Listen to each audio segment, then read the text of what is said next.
here we are, everybody. We are getting ready for USFL Week 1, Game 4, the long-awaited Monday Night Football game here. We have Tampa Bay Bandits taking on the Pittsburgh Maulers here in a little bit. I want to welcome everybody to the show. We're going to try this. This is new today. I don't know if this is going to be an every week kind of thing, if this is something that people like, but we're coming off the USFL weekend, lots of things to talk about, lots of things in the news today. I have a couple XFL and USFL News Hub writers I think that are going to be hopping on here in a little bit, but I wanted to give it a shot. I want to do some people, if you want to call in, if you have comments for the show, happy to bring on live callers. I've pinned the link if you want to call into the show at the top of the chat, if you want to take place in that.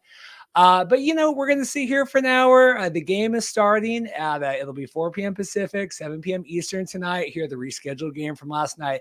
So if you have any comments, please feel free to drop them. We can talk about it. I have stories from the USFL weekend that we can talk through. I see Andrew Murray here is also looking for a spot. I think he's going to call into the show here in a little bit as well. So it's going to be good.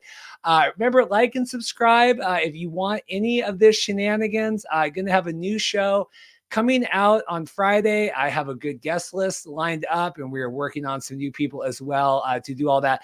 I was going to wear my USFL hat today, but I just got in the mail the most stunning Washington Commanders hat. I think this might be the best thing the Washington Commanders have done under the new tutelage, the fan base name, the Commanders, is this wonderful draft hat. So I have that on today. We're getting ready to go.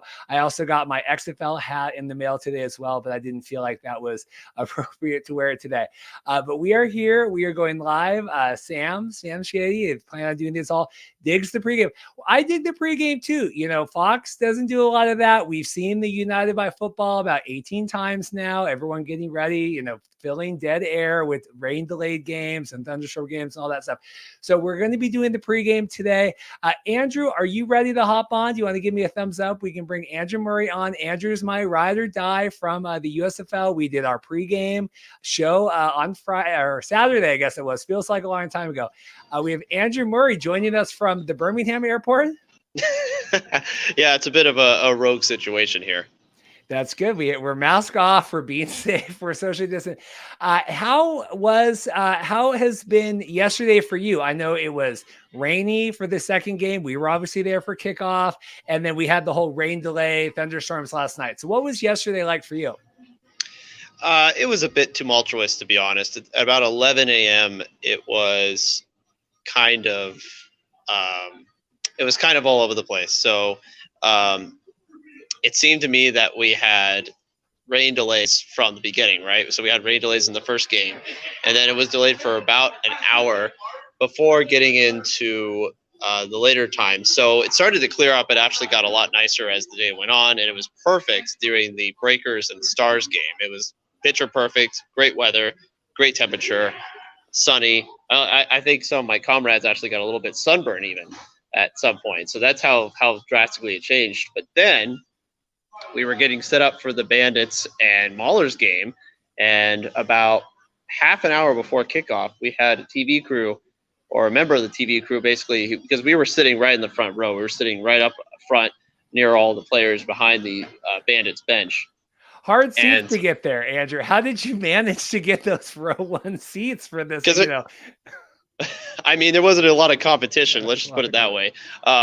For me to get those front row seats for that game, at least, and for really any of the games. I mean, the general seating area, you can walk right up to the front, and I mean, I don't think, other than maybe the opening night with Birmingham, the Stallions, I don't think there really was much competition to get up front. So, yeah, so basically we were just sitting right there. So we saw a lot of players interacting. We interacted with the players themselves, so on and so forth. And I was able to get word from one of the guys from the TV crew. He basically said about 10 minutes before the actual stadium announcement happened, he said, "Hey, we're kicking this off tomorrow at 6 p.m. We're pushing it back."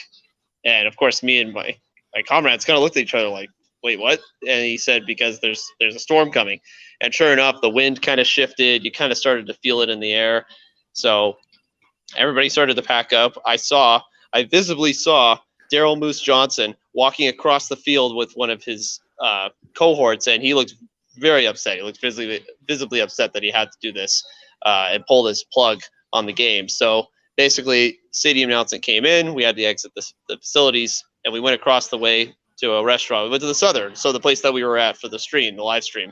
And sure enough, 30 minutes later, it is raining cats and dogs. There is like just Zeus-esque lightning bolts coming out of the sky and hitting nearby. So it was a good call on their part. It was just really tough, though, because we've dealt with these fluctuating weather conditions all weekend long, really. I mean, even before kickoff of the first game, a little bit afterwards, during the Houston Gamblers game, and now again with this one, and hence why we're here on Monday night. So yeah, it was a bit of a herky-jerky motion you had to go through, especially for me, being my hotel being a little bit further away, kind of debating like, okay, when should I go out and walk? When should I actually present myself to the public? And when should I go hide?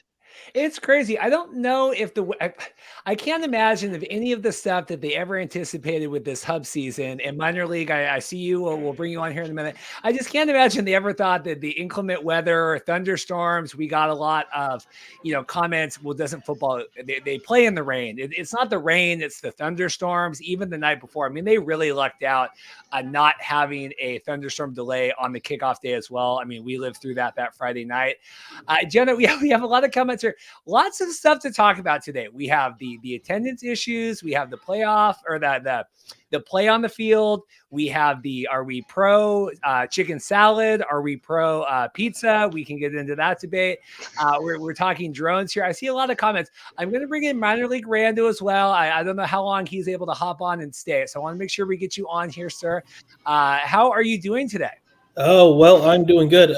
I can stay as long as you want me to, but I just want to say the Maulers just dropped a statement about 2 minutes ago talking about the, I guess what we can call Pizzagate 2. Oh, good. Please fill us in. I'll just go ahead and read it out word for word. That's good. On the first episode of United by Football, the weekly USFL All-Access docuseries on Fox, Devon Smith was shown on camera being cut from our team by Coach Kirby Wilson. The show captures hundreds of hours of film with the intent of providing transparency to fans, but unfortunately, much of the context was left out on this moment. Smith had violated 3 team rules in a 24-hour span, and in this particular incident, disrespected a cafeteria worker, which wasn't captured on camera.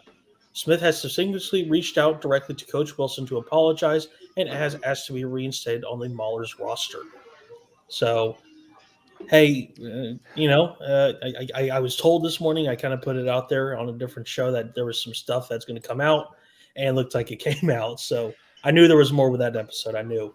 Yeah, Andrew, and I want to get Andrew. What do you think about this? Because we've been talking in our news sub chat all day about this. I don't believe that all publicity is good publicity. I'm very much in the camp that sometimes it's bad, and I think when Pat McAfee is on, who is, for better or worse, one of the most trusted names right now in professional sports. I don't always agree with Pat's takes, but when he's coming out, that is the leading story of the weekend, is the guy got cut because he wanted pizza, not chicken salad. What do you think about that? I mean, it's quite frankly, it's a terrible look for the league, and especially with somebody who was being not prophesized, but kind of pushed up as far as being one of the standout coaches to kind of look for, Kirby Wilson with the Pittsburgh Maulers, a guy that Daryl Johnston talked about on Friday on the Colin Cowherd show as like being this guy who never got his chance. He's been a long time running backs coach. You would think that he would have rapport with the running backs themselves, and yet here we are, where he's basically in a ultimatum decision based on some very, very hard line reading of a line of one of the rules that was signed in the player contract as far as conduct, and basically ruling based off that and saying, well, you decided that instead of having a salad, you wanted a pizza, and that was enough of a disruption to the team and our culture, and therefore I find that your services are no longer needed. To presumably a star running back, I would presume to be on the Pittsburgh Maulers, a guy, Davion Smith, who has a tremendous amount of ability and pedigree, a guy that you would think you would find ways to keep on your team. Obviously, you don't want to excuse player misconduct for any reason whatsoever if you feel that it's detrimental to your team's operations, but I am failing to see how that's really the case here in any way, shape, or form. I've gotten into arguments about maybe pizza, maybe salad separately. Pizza over salad, that's a new one to me. So well, and I thought and I'll give minor league. I need a name to call you. I'm not going to give you. So give me Jeff. Okay. What are we calling you? Just call me Rando. Rando. Okay. So here's the thing. So when this came out, I assumed it was like a chicken Caesar salad. That's what I thought. But now it's like chicken salad. Is that more like egg salad? Is that like what kind of food are we thinking this is? And this is Rando. What do you make of this? I know you are a fervent supporter of the USFL and literally everything that they do. So where do you land on this? Okay, so once I'll start off by saying if this is the chicken salad they are talking about, it's a southern dish. It's basically chopped up chicken, olives, that kind of stuff, and it's all in mayonnaise. I hate this stuff. Yeah, see, and I'll just say that from the two people I talked to surrounding the story when the episode kind of got popular this morning, like I said, what came out. I'll go in. This is what I heard. I could be proven wrong in a while, so maybe that's going to be possible. But I had two examples told to me about what happened. One was that he was on his phone during a team meeting. Apparently, that was a huge, big deal. And the other one was he had a big disagreement with the offensive coordinator. That was a big fight. And so it sounds like those are the two of the three incidents that are being talked about in this statement. I guess otherwise, they probably should have just cut that segment out of the episode, because if you need those segments leading up to the dismissal. It's a bad look otherwise for the USFL. So I think that's just kind of a growing pains. I mean, yes, it's NFL Films, who do Hard Knocks doing this, but we'll probably see some more selective editing coming up. That's what I don't get with this. And what I was kind of surprised, because obviously this aired, Saturday, we were getting done with our show and packing up. And then they had re-aired this stuff Sunday. I was traveling back. I caught part of the games in the airport. And then when it came out this morning, I'm like, this aired Saturday night. Like, it's so weird to me that it kind of existed through Sunday, through, whatever. And then today now, I mean, I guess when you have Pat McAfee and then we have Colin Cowherd, whatever, he was just talking, I saw him talking USFL quarterbacks in general, not necessarily this story, but it did seem odd that it went the whole time for the weekend. And then it came out today with that. Certainly not the story I think we want coming out of the USFL kickoff weekend, with strong ratings, some strong gameplay, some not. Andrew, before this came out, what was your big takeaway from the weekend, kind of before this bomb today? Well, I think it was more focused on the play, and it focused on maybe the stadium attendance, which is a whole nother topic that we can get and launch into later on. But yeah, it was more based on what's the implementation of, say, the chipped footballs, and what are some of the rules? How are they playing out on the field? What's going on with the teams as far as their operations? The weather, obviously, that was another big factor. So, there were already a couple things that the league, I'm sure, was going to have to answer to as far as what was going to be brought up on topic. Oh, hold on. I got to interrupt. Monday. I'm sorry. I got to interrupt. Devon Smith just put out a tweet saying, "What rules did I break? Now you're lying on my name. Say less," responding to the Maulers. Wow. So it sounds like we got our first big drama with the USFL. Yeah. Let me see if I can pull this up. Yeah, he's been Rando. He's been tweeting throughout the day. He's been pretty incredulous about this whole thing, and I think it's starting to turn into a bit of a nasty. What's his handle? Fight. Hang on. I'll throw it in the private chat, because I can pull it up on the screen here. I can screen share. Yeah, you're certainly not a good look. What I'm amazed with this. I was talking with our good friend Connor Folk as well. Big, USFL covers this stuff on Twitter. I'm like, this isn't what like it was in an interview or off the cuff. I mean, this was put on by Fox. Like, to think of the number of people, like CBS. I watch a lot of Survivor. I'm big into the Survivor. The number of eyeballs that go on every Survivor episode before it hits air. Signing off on everything. And with this, it was just amazing to me that this made it through all these eyeballs to hear. It might be a ratings thing. Maybe Fox just thinks more eyeballs the better, positive or negative, which is an auspicious way to start your football league and in some ways. But if that's the method they go through, then maybe, I don't know, because how could it make through all those filters without any sort of consideration that this could be some sort of form of backlash, unless they anticipated that there being a backlash and therefore having people talking about it. This isn't the backlash you want. Is it? I mean, let me hide. We got too much stuff going on here. What do you think, Minor? I mean, you guys are in all the Twitter spheres and everything. I mean, is this coming across good or bad for the people that you interact with online? It's a mixed bag. I don't think a lot of people are just like loving it, especially because we're kind of seeing like this weird reaction where people are blaming the league and not a team, which is very strange to me. I have my own thoughts on that. I'm not happy with how some things are being seen on Twitter, but otherwise, I think some people are.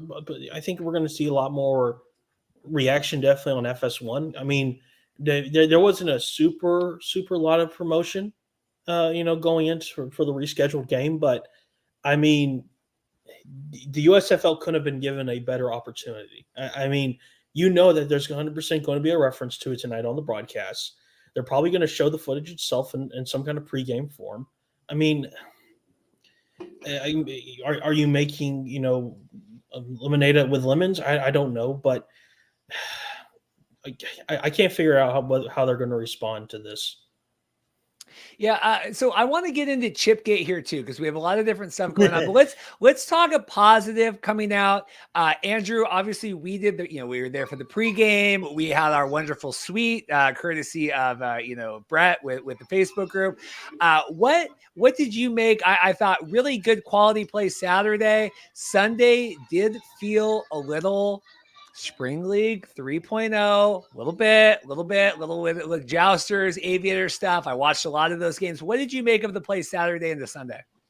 Yeah, I think Saturday and Sunday, there are two big distinct differences, and it's obvious. It's the fans, it's the energy level, and it's being able to prop up the players and be able to create some sort of momentum with them. You just did not have that on Sunday with either game that was played.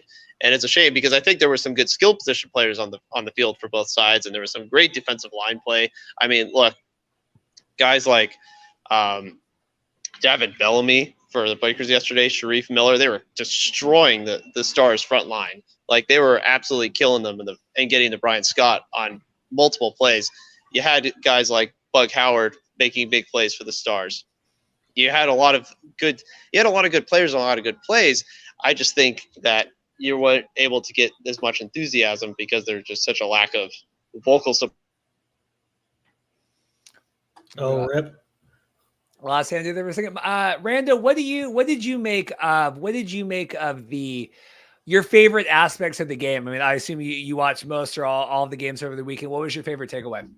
Otherwise, I said it before and I'll say it again. This was SEC pro football. It was hard hitting. It was light on penalties, even though recent years you can ask Bama fans, they don't like the refs. But still, it's been a mixture of, I'll best describe it as SEC Pro League, and then maybe some light NFL in there also, maybe a little bit of arena kind of style, especially with some really deep throws that we've been seeing. So it's good. There's definitely some picking up of pieces that could be done. There's definitely chemistry issues, of course. I mean, that always happens, but I think week 2 is going to be a whole lot better than week 1. I'll say that. Yeah, you got to remember, it was such a short training camp. This was very much of the Spring League as well, very much of the CFL this time as well. It really takes a long time to develop. I was really sad. A lot of it, and now we'll get into Chipgate. It's coming out. We had a lot of friends of the show. Brian Scott seemed like he struggled a little bit on Sunday. Seemed like Matt Mangle struggled a little bit. Obviously we had the kicking woes as well. Now kind of all this stuff's coming out with the microchip. I had heard stuff about that before, about kind of the weight being off, hurting people's toes. It's mixed. It's hard when we're emotionally invested now, not only in these leagues, but in these players, right? And then it's not like you're watching Richard Sherman get beat by coverage or whatever. I mean, you're watching someone that maybe you've known or really followed, interacted with online. Let's pop back in Andrew here. I see we have Pigskin Punk as well. We'll bring on. Who do we? Oh, we lost Andrew. I think we keep losing Andrew. Maybe Andrew's fighting through secret here. You said in the private chat he's got to go. Gotcha. Okay, thanks, Andrew. Pigskin, welcome to the show. You called in for our wonderful pregame on Saturday. How are you? You coming? Hey, how's it going?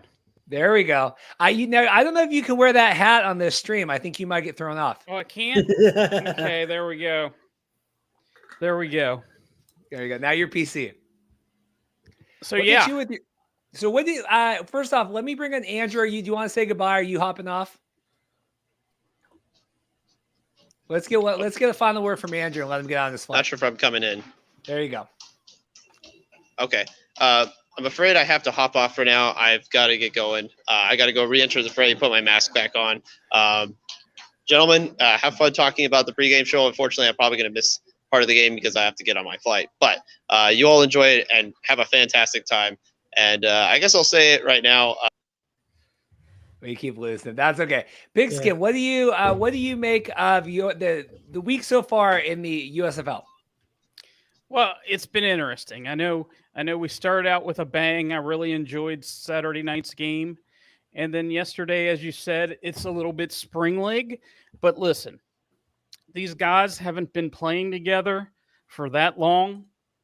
Some of these guys haven't even had live action for how long? Who knows how long? So I think to say the first week, I've heard some people say, oh, it's awful. It's Bush League. It's this or that. I just think you need to give it a couple weeks because the offensive lines, at least yesterday, definitely were behind. They were behind the defensive lines. You could really tell in the games yesterday, but you just have to give it a chance. It can't be first week and you're expecting a high level of football right away. That's my opinion. Sam, I think Sam Shady we got in here as well. We'll add him into the conversation here. Sam, how are you doing? Maybe not. Okay, well, there you go. It certainly takes a little while to get going. Some of these errors now as well. We had a lot of comments against the special teams. A lot of things coming out, kind of making more sense of that. We had a comment from Wayne asking about when the TV ratings will be out. Obviously, we saw the 3.5 million peak for the Saturday game. Sunday, it's weird because we got those because that was like the prime time Saturday night. I mean, a lot of these ratings, I'm not the guy that's living in the TV ratings websites all the time. These like Saturday afternoon, USA, whatever. I think those are a little harder to dig up. That's stuff that Mike Mitchell normally really specializes on. If you guys follow Mike on Twitter by Mike Mitchell, Mike was part of our show on Saturdays. Well, that's the kind of stuff that Mike will look at because it really, you're really like reaching out and getting a lot more of that stuff. Obviously, USFL and Fox and NBC were happy to brag about that. I want to get minor league in a minute because he had high hopes on the ratings. But Sam, what did you think about the 3.5 million combined total viewership with streaming for the kickoff game? I thought that's a pretty good number, to be honest. I mean, given the weekend and being Easter Sunday and that sort of thing, I thought it was a pretty good number. Now, I was shooting low, but if you look at the numbers compared to what we had previously, it's a little low. But people just aren't sure. I guess they aren't. They're checking it out to see what it's like. And if you watch a NFL week, you have your 16 games per week. And sometimes less than that. You're not going to have great games all across the board. You're just not. And here, all 4 games are being, looked at as we need great games and great play the whole time. And it's not going to happen. But I really think that they were enjoyable. Well, I watched all 3. So you could tell Sunday it was a little less competitive, especially the QB play. The offensive lines weren't that great. They came out in the second half and fixed some things, but I was not surprised by the number. I will say, and you are starting to sound a little bit like a CFL fan now, because that is CFL fan mentality of like, well, we only have the 3 games. The NFL's got 15 every weekend, and I will say my estimation was 2.4 million. I was under, but what I had done, and I realized I was a dummy and did the math wrong. Spring League games get about 450,000 on Fox. They did last summer. So I said triple that times 2 networks. And somehow I came up with 2.4, which was actually closer to 3 million if you do the math. But I have to think that they have to be a little disappointed. The XFL, I believe the 2 p.m. Sunday game, the Vipers and the Guardians, 2 teams of which are no longer rumored to be in the new XFL, somehow figure that out. I think they got a 3.6, and that was on one network on a Sunday. I think the prime time Saturday, both games, I have to imagine that they were expecting a little bit better of that. I have a story to tell afterward. I want to get Rando's talk about the ratings, because I know you were predicting 30 million. Oh, I thought the floor was high, man, or at least the ceiling, I should say. I was optimistic. I guess I was a little too optimistic on that one, but because that's 2 free over the air channels, I was like, man, that looks like it's going to be a slam dunk. But hey, 3 million is nothing to exactly scoff at. I know a lot of people would exactly love that number. So you got to take what you can get. But I do want to say real quickly, I'll derail the conversation again to bring it back to Devon Smith. He just put out another tweet saying he will post screenshots if they keep lying. Hang on. Now, if I send these screenshots from our exact convo, who's the one lying? So it's getting interesting. I wonder what. That's a little out there. Here we go. Yeah. See, now if I send these screenshots, wow, there you go. I will say the reason why I feel like Fox had to have been bullish on these ratings. We went to the pub there across the street from the stadium after the game on Saturday, crazy long line. And when we got our table, every single person you ever would have expected to see, they had the private room in the back all rented out. I mean, Ed Hartman was there, Moose was there, Brock was there, Joe Klatt was there, Kurt Menefee. I mean, I saw every single person in the world walk through that door. Andrew went up and had a little chat with Joe Klatt. I can tell you guys about my run-in with Brian Woods as well if anyone wants to hear about that story. But I just this was everybody's VIP that ever could have been there. And so 3.5 is a great rating, right? It's certainly very proud, very whatever, but it was, every single billboard, every single ad, every single thing that's been ran for the last 2 months was all promoting April 16th, not April 17th, not April 23rd, not April 30th. So it's never going to be that high again, especially on the networks they are. FS1 tonight, that's going to be really rough. I just think that it's never going to be as high as it was Saturday. I mean, that's, to me, has to be the peak for the season, except maybe the championship. Actually, I'll disagree on that, because I think, especially with United Fight Football, I think that really helps, because it's kind of like Hard Knocks, where you can get behind people and have that kind of scenario. I mean, right now, the first episode of United by Football is free on on Fox's website. I can actually link it if anyone wants it. And especially with the clip going around, I could see people going in, hey, what's this United by Football, and watching that and going, okay, I'm going to watch these games coming up. So maybe I think you're probably right. It's probably going to be the championship game where we have a chance at seeing this record broken. But I don't think we're going to see levels of 500,000. I think we're going to see. I think million's going to be the plateau, and I think that's kind of where it's going to stick around at. Jenna wants to talk more about Maulers Bandits. Jenna, give us some comments. We'll talk through it. I'm very excited to see Tiamu tonight. Very excited to see all that come out. We don't like the Pizzagate right now. It's Pizzagate, chicken salad. The other thing, the United by Football is good. I watched part of it today. It does feel very Hard Knocks, but it's really good. It's also cool now, having been down to the stadium, kind of having seen the Sheraton, seeing a lot of that stuff. I'm watching the TV show. It's like, oh, okay, I've been there. I know where that is. Have you, Pigskin, have you watched any of the United by Football yet? Yes, it's very good. I enjoyed it. You really get to see aspect of, especially at the beginning there with the coaches. You're here. This is your final chance, or whatever. This is your chance to springboard to the NFL, and I liked seeing that sort of thing. It just was really weird when it first did televise, and they're cutting a guy because about the pizza thing. Yeah. I mean, you would have thought maybe let's just cut that piece out because there's more to it than this. I can't imagine that somebody would watch that and say, Oh, the guy got cut because he wanted pizza? That just doesn't make any sense to me. We have a comment here, Ken. What aspects of the rules did you like and not like? Felt like an NFL game. I mean, I know we did a little bit of the tweaks. We saw a lot of the single point, point after, which is expected, right? That's why the XFL, they eliminated that and you had to go for 1, 2, or 3 because if you incentivize people with an easy 1-point kick. I saw a couple 2-point conversions yesterday, right? I think maybe one was successful, a couple weren't.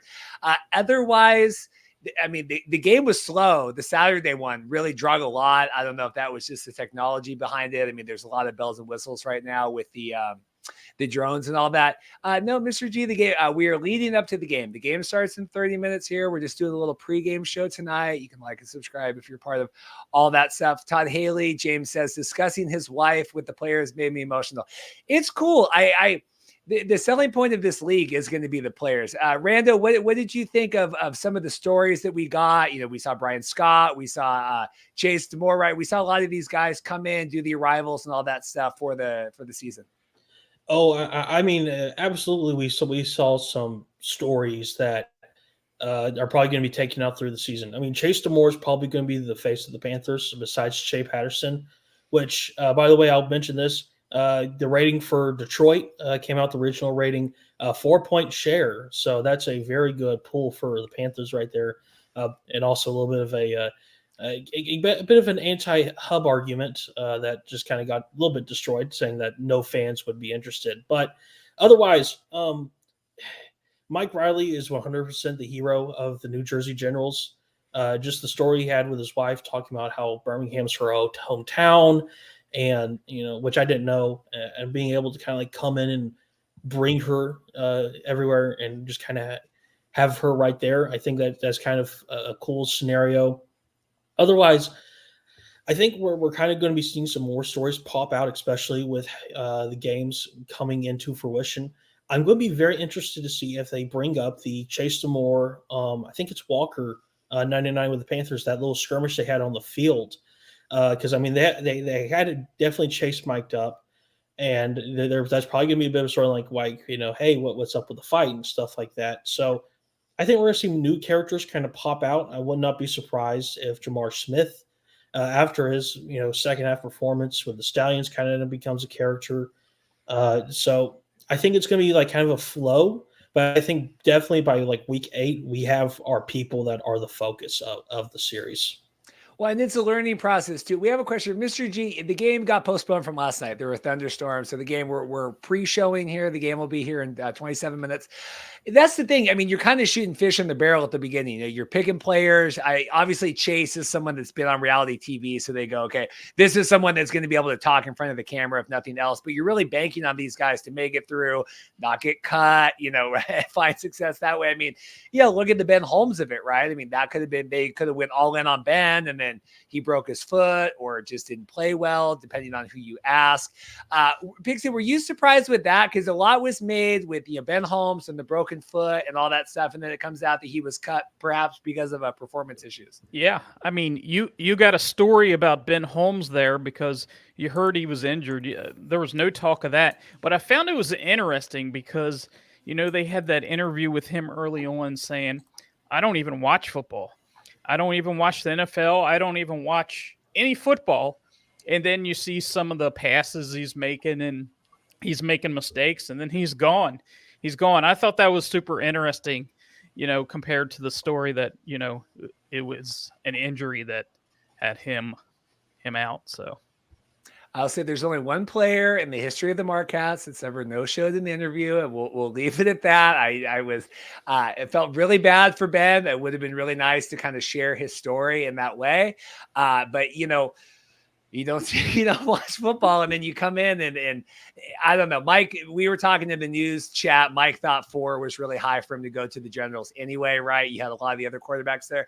And does anyone have thoughts? And I want to tell my Brian Wood story here in a minute, but does anyone have any other thoughts about the Shea Patterson downfall, Paxton Lynch not looking great? I mean, Michigan, you had the big viewership, but I don't really know what they're doing at quarterback now. Does anyone have any thoughts about the downfall there? I guess I'll go first. I thought Shea Patterson was definitely someone who had a bad first half, better second half. there's definitely a foundation there for the Panthers. I'm not going to count them out just yet because I thought the Gamblers were basically held together by their defense. I mean, if you have that defensive touchdown with the fumble, and that's a tied game technically almost. So 50-50. I'm going to wait for week 2 before I throw out judgment on Patterson. Lynch looked awful, though. I'm going to say the C word. Cut him. Cut that man. Let him loose. Otherwise, I'm not going to say anything else on the Panthers, and we're just going to wait and see. I tell you, there's quarterbacks in the waiting. I mean, Brandon Silvers was undrafted, and even in the supplemental draft, some of these guys are hanging around. It was really funny to me today because, you're going to get opinions no matter what. And you had, Pat McAfee come out and absolutely just trash everything. I mean, just completely destroy everything. And then you have Colin Cowherd on his station. I saw the clips well, the quarterback play in this league. And I'm like, I mean, you can tell which one is employed by Fox and which one isn't, but very interesting. Obviously the truth lies somewhere in the middle there. Big Skid, any thoughts on the Panthers? I think the offensive line was horrendous. And the way that they used, the quarterbacks just sitting back in the pocket at the beginning of the game, they weren't going to be successful because you see how they had Shea Patterson rolling out in the second half. And the quarterback play wasn't good. They weren't making quick decisions, that's for sure, especially, in that last drive at the end of the game. Patterson just was not making quick decisions, even though he was getting hit almost every play. The center couldn't get the ball to the quarterbacks. I don't know how many fumbles there were. So, yeah, quarterback plays was the thing, but offensive line definitely needs to shore up for them to protect any quarterback. I mean, I was watching the game at the bar at the airport. I mean, I saw three drop snaps just in the and I'm sitting there trying to tweet and I'm trying to watch the game. We're at the airport. And Pat was saying, they need to get Shea doesn't know how to play football. I mean, that was really surprising to me as someone that's, he was in the spring league before, right? And then went up to the CFL and spent time at BC practice squad and the Alouettes and all of that. Okay, I'm going to tell my Brian Wood story here. I don't know if anyone else will be interested in this at all, but I was very pleased with everything. Everyone that watches the show knows, Brian Wood, we go way back and he was on.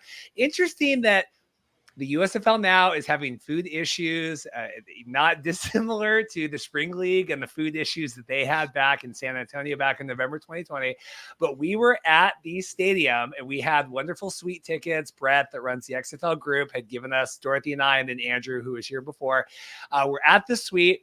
And we're going down to go get beer because we didn't want to drink all of Brett's beer. He had bought beer in the room for whatever. So we're going to go downstairs and I'm seeing all the suite doors. So it's like USFL suite, Heritage Bank, whatever, all the different sponsors. And I see Brian Woods and I'm like, man. So I tweeted the photo. I said, should I knock? What should I do? So we go down, we're going to get beer. Beer line's too long because just like the XFL, the USFL, we need that 20-minute halftime. We need time to go get snacks. We need time to go get beer. I come back up. I stick my head around the corner. Lo and behold, Brian Woods' door is open. I stuck my head in. I gave him a wave, and I came in, and we had a nice little chat. It was weird to see Brian in person after all this time. I had texted him a picture before in the evening about our suite and talking about the game and all that stuff. But it was really weird to run into him. And he did apologize for the not the Jousters jerseys, but he apologized. He said politics maybe have gotten in the way of him getting back on the show right now, just because obviously there's a lot of masters to serve with the XFL. Or with the with Fox and all that stuff, but he was very nice. He was on his way out though, so I was kind of I didn't know where he was off to do business, but he was packing up his briefcase and very it was weird. It was very trippy to see, but I'm glad I got in there to say hi a little bit. So that's cool. Yeah. If no one else cares about that, but I was very pleased. So there you go. But Brian was there. He was very happy with the first half of the game. He thought that obviously the kickoff, having those two scores back-to-back was tremendous for viewership off the way there. We have a hot take here. Thorson is worse than Patterson and needs to be benched. Any thoughts on Thorson? That's a hot take. I'll say that. He didn't look great either. He didn't look great at all. Game of the weekends for sure so far was the kickoff game, right? I mean, is there any debate about that was the high bar for the weekend? What would you say was the second between what we have the Stars and then the Panthers? I'm going to go with Stars Breakers. I thought that was just a little bit of a better game over Michigan Gamblers, but I mean, both were pretty good. One thing you can say about the USFL, they at least have good quality down to the wire games. Both those games, I should say both the Sunday games, those were basically last quarter games that had decisions made. Yeah, I agree with Ken. They need more time. I mean, this really is. It's like you have every resource that Fox has. There were so many cameramen there. We were staying at the hotel right across there. Every time we were coming and going, camera guys going to the room, coming out. They had so many people staying there to work production. We could see the parking lot with all the trucks and stuff from our room. And so it's like you have the technology. The broadcast is going to look good. It's going to sound good. The commentators are going to be good. But, the play on the field, it's like you can't manufacture that. You can't just speed people up and say, okay, you have 3 weeks to get ready, and then you're going to get into that. I see Sam trying to hop back on to do. We'll get Sam in here. A newsflash: Paxton Lynch really does suck. Yeah, Mac, I'm just going to say one thing because I saw your comment about Smith. Word spreads throughout that hub easily. So maybe once those screenshots come out, maybe something different happens. But I'll just say word spreads. Are you talking about him? Are you talking about sharing about the Saladgate? Yeah, I'm talking about Chicken Saladgate. Yeah, I mean, that's just not something that they want coming out. I don't know. I have to imagine if any storyline they want, obviously we have the viewership. That was the big Sunday thing. That was also tricky too, because that kind of like hit the airwaves Sunday because you had the Saturday game normally, right? NFL, you have ratings come out on Monday. So now today we're kind of ready for our next news story. And it really did seem like everybody, kind of jumped on that, right? Because it was crazy. Like I had posted about Harrison, our listener, he had shared with me the ratings link. I shared that out, and that got like USA Today or whatever, like posted about that. I mean, because I was sitting there on the plane, I look at my phone, I got like 100 retweets for this ratings thing. I go, where the hell is it getting this impressions from? Well, it was like Yahoo Sports or something shared it, but like that was all the story on Sunday. So now today we are at Pizza Chicken Gate, which again is weird because. But that came out Saturday as well. Very odd. What do you guys think about Madre London replacing Devion Smith? I think personally that it's a great pickup. If you watched the Elf last year, and I know many people probably didn't, he was incredible. 2,000 yards in 10 games.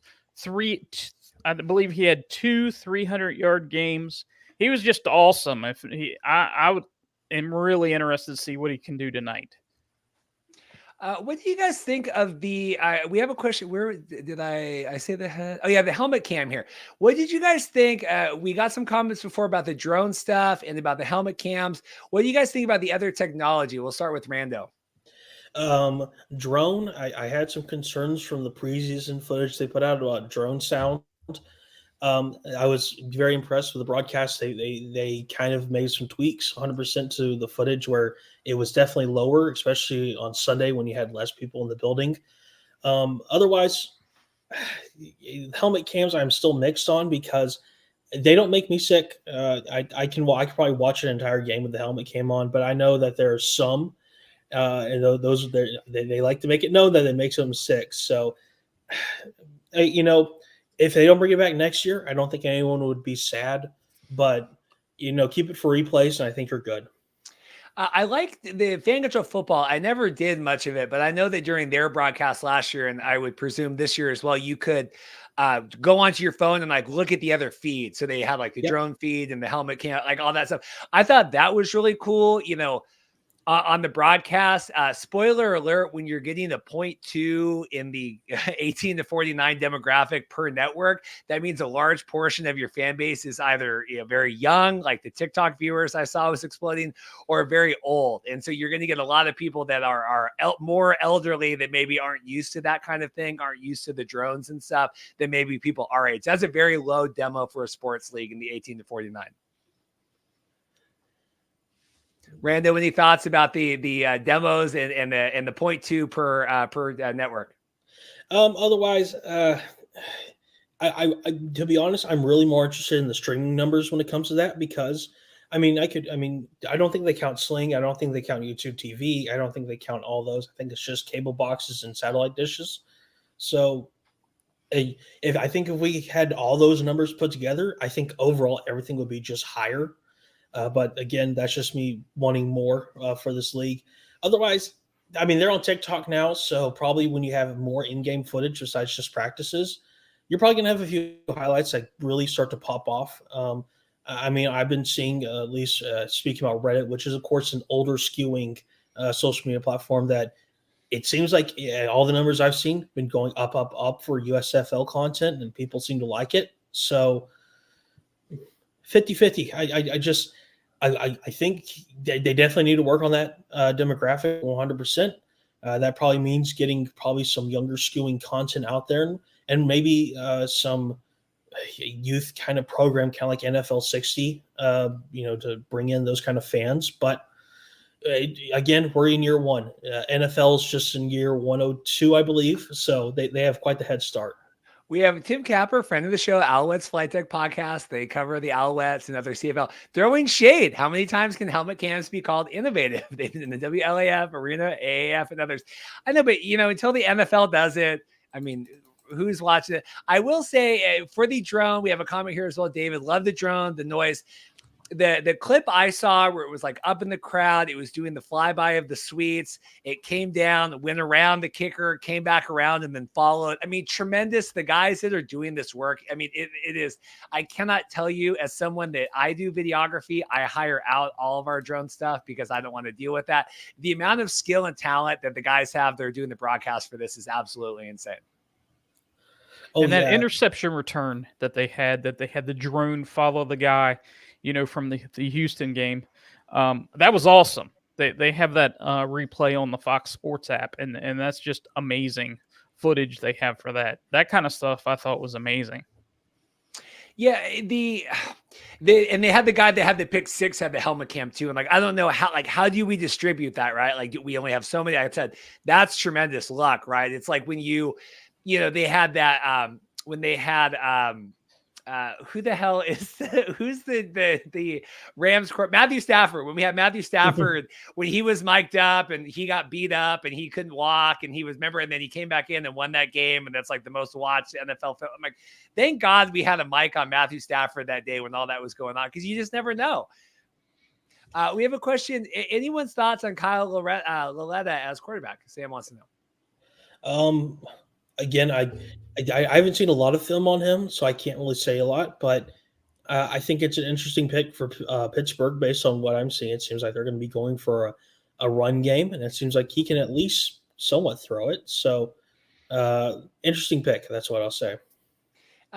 Pigskin, any team that you felt stronger about going into the weekend that you're a little worried about now? I mean, maybe the Panthers are on that list, but what do you have all this paper predictions, and then we see everything come out. Well, I'm a little worried about the New Jersey, Generals, just because of that quarterback going back between Andre Johnson and I don't know. I think the second half they lost that game because they went too much with Andre Johnson. I think they could have put the pedal to the metal and really took control of that game, but they left him in there just too long, and they get down to the goal line and then they couldn't do anything besides run. So that was the team that I was a little bit disappointed with in the second half. Well, but going in, that was one of the teams that I really liked. Well, it felt like they got really abandoned their game plan. I mean, Luis came out, he got the big hot start. And I think there was concerns. We were talking that maybe he can't get the ball down the field as much, but then you had Johnson running. At the end of the game, they had the stat, 24 consecutive run attempts or whatever. It just felt like they really got away. They were trying to gas the Stallions, and they really lost what kind of got them there. I mean, it really felt like the momentum was on their side for a long time of it. And the missed field goal didn't help because they would have been up. What was it? They would have had 17 points at that point. So yeah, it would have been easily. I think they missed 2 or 3, so that would have been an extra 6 points. And I mean, you would have to go for 2 if you're the Stallions in that situation. So that's a big deal. Ken, thanks for checking out. Ken's going to go grab a Diet Dr. Pepper and settle on the couch with the dog. Get ready. I am excited for tonight. I'm excited, as someone that has followed, Teamu, everything. Really excited to see this. I like the Monday night aspect of it. I think the triple header, as we've seen already, logistically is really hard. I think 11 hours of football is insane to try to watch, especially the people in there. I just don't think you're ever going to get consistent crowds the whole way through. Do you guys have any thoughts on that? Because I have a thought about the pricing here I want to get to as well. Any thoughts on the, like, trying to do the double or triple headers and maybe spreading it out a little more? Oh, well, I know for Saturday, I just asked this in the USFL Discord. I was asking, hey, are we going to be allowed to re-enter? Because I want to go on Saturday. I want to go see the Philly and Pittsburgh game, and I want to go see Stallions Gamblers. I was like, hey, I want to go, there's Top Golf right across the street. I'll go hang out there for a few hours and then come back in. They did just confirm there was some confusion about if you could leave. You can. Apparently you had to do a scanning system. So I guess they'll put out info about that. But yeah, the triple header was never going to work. I think the USFL is making lemonade out of taking lemons and making lemonade. They're having a Monday night game, which, yeah, it's last second having to announce that, but I think it'll be overall better. You don't have fatigued fans just coming in and just saying, oh, another football game. I'm just turning it off. Yeah, I think I like the Monday night. I thought a lot about the tickets. I was really high on the $10 ticket. I thought that was great, right? We don't care about that. But it's almost too cheap. It's almost too inexpensive where there's no, I have to go. I've spent $30 on this. The crowd filled in. And when I took my big photo that got picked up or whatever, got a lot of interest online, I kind of waited because people kept coming in. We could see in the suite we were looking at the camera side, a lot of the people in the upper deck, but it was a really late arriving crowd. And then they very much left early in the middle of the fourth quarter to kind of avoid the rush. And I thought that's what you're going to get with that $10 ticket, because I'll go check it out. Okay, I got a flat tire. I'm not going to worry about it. The babysitter can't make it. I'm not going to go. Whatever these issues, you're going to get a lot more of that than, the XFL, where what did it start at? Like $25? I don't know. Felt like a little bit more. Okay, I'm going to go to this. Big Sam, what did you think of the pricing, kind of all that talk? Yeah, I thought it was a little low, but you're kind of limiting, if you do have a triple header, you're limiting your crowd. If there's one early game that, that would have Birmingham, for instance, those guys aren't going to stay around for the other two games, and you're going to limit your crowd. So it is interesting in a cost point, hey, I can go to 3 games for $10, but as far as getting crowds in there for each game, I don't think that it works too well. Rando, I got a question for you. So I was thinking about this as well, because all this has been, okay, no one cares about anything but Birmingham. We're not going to go to any of this. I don't believe that the game got the most attended on Saturday, because it was the Stallions. I think that there was just 10 bajillion billboards and signs and ads. Everything said April 16th. But what if we had just called it the Stars, the Maulers, the Stallions, and not put cities with any of them at all? Not even gone that step yet. Just call them, okay, it's not the Aviators and the Jousters. It's the Stars and the Gamblers, and then we'll figure out cities later. I mean, it definitely would have had to be more of a player-based league, 100%, because you have no city affiliation, which, like we saw with the Spring League, has its pros and cons. I mean, would people like to see Shea Patterson play for Panthers? Sure. But like we saw, I'm going to bring up the Detroit example again. People from Detroit tuned in to see the Michigan Panthers play on TV. And now it probably helped that was on NBC. I'm going to say that also. But I think you had to go cities with the hub. There was no other way. I probably one criticism I would say is you probably should have gone with some more cities that are a little closer to Birmingham.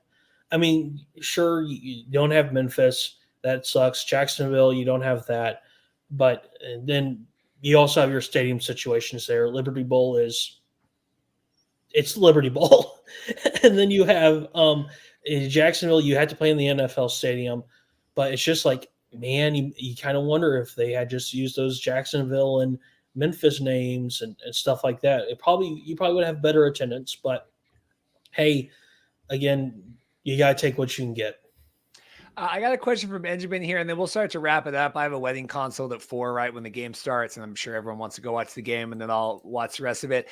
Updates on the court case. A lot that came down to like literally as Dorothy and I arrived at Birmingham, we had just rolled in and sat down at that Mexican restaurant there outside of Protective, and I'm sitting there and I get because I have it set to send me all the updates at whenever the court closes, but obviously we were ahead time zone wise, so it hadn't sent to me yet.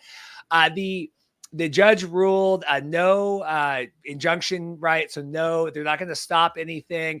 I think they're going to move forward. They should be coming out here at 5 today. If there were any updates today, I don't know if they would have went ahead and gone with the hearing today, just because they denied kind of that initial injunction.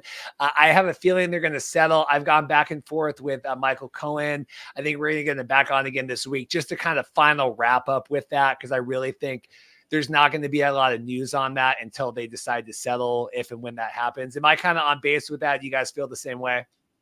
I'm someone who thinks I've been very fervent on this decision. I think real USFL, I'm going to say real in the quotation marks, because I feel like they've been overstepping their boundaries on trademarks. I feel like Fox got them fair and square.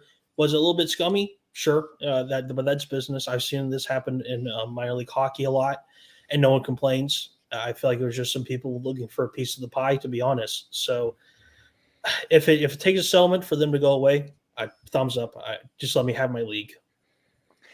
Pigskin, any final thoughts on that? And then I'll wrap up. Separate. Yeah, I don't think it's that somebody just wanted a little extra money in their pocket and found a loophole. So they need to go away, basically.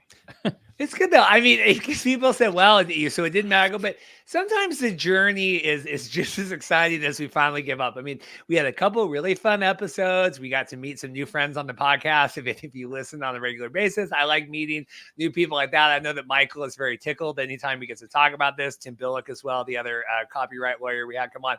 It's fun. I don't think we ever did anything that was too salacious with it. I think we always tried to bring in the experts and talk about that. But glad that resolved. I just wish it wouldn't have come in like the second we got done driving from Nashville to Birmingham before the kickoff game. If anyone has any comments here before we go, we're going to get ready. We got about 2.5 minutes before the kickoff. If you like a pre-show like this, I don't know what it will look like every week, but we're going to try to do this a little more often. But I need people like Rando and Pigskin today to hop on. So that is the only, it's really hard to carry it for an hour. I'm happy with 1, 2. We can get 5 people, we circle through, but I really appreciate it, and getting everyone's comments. I think that is what makes, especially doing these live shows, so much easier that people can just hop on. Do you guys have any final thoughts? I'll let Pigskin go first. Nah, I'm just looking forward to the game tonight. Hopefully we get a good game that, there's not too many lull periods. And yeah, I enjoy this podcast. I love talking about USFL, so I'll hop on anytime you're available. Rando, final plugs. Otherwise, I'm excited. The past 3 games have been very good. I expect another good game tonight. I expect a Tampa Bay win with a Jordan. I think he's just too OP for a quarterback in this league. So I got to go with my not my Tampa Bay Bandits, but my Tampa Bay Bandits for my parlay that I put a bet on. So there we go. I think I'm second in our new set fantasy right now on Mark's thing. I think I did very well with both of my fantasies I'm in our team and I'm in a Facebook group. Again, big show coming up Friday as well. We're going to have Greg Parks back on. We're going to be talking some XFL stuff. Greg has been communicating a little bit with the league, and I think we're going to have some cool updates with him. I know he's been writing some articles for XFLboard.com, even though they blocked me on Twitter. Happy to promote their work whenever they want. And then we're going to have a CFL. I just had a big player interview today, and then trying to work on Michael and some other USFL content for that. Thank you guys all so much. Everyone hopping on, participating, you guys for spending your time, and we'll see everyone later. Thanks. Thanks. Thank you.